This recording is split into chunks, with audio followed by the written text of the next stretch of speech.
संकष्टी चतुर्थी, चिरनेरचा प्रवास आणि आईची अखंड श्रद्धा. दर महिन्याच्या संकष्टीला घड्याळाचं नाही तर श्रद्धेचं अलार्म आईला उठवतं.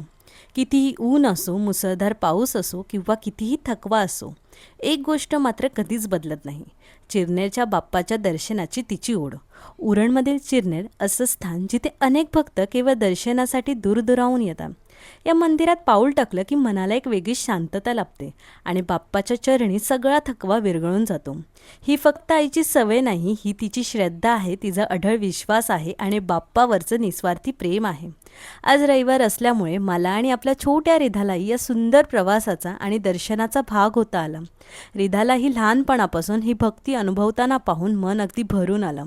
आईला पाहताना नेहमी वाटतं, खरी भक्ती म्हणजे देवाकडे काही मागणं नाही, तर प्रत्येक संकष्टीला त्याच्या भेटीस जाण्याची ओढ जपणं. बाप्पा, तुझी कृपा प्रत्येकाच्या घरावर राहू दे, संकट दूर होऊ देत आणि मनात विश्वास वाढू दे आणि प्रत्येक पावलावर तुझा आशीर्वाद लाभू दे. बोला गणपती बाप्पा मोरया, मंगलमूर्ती मोरया.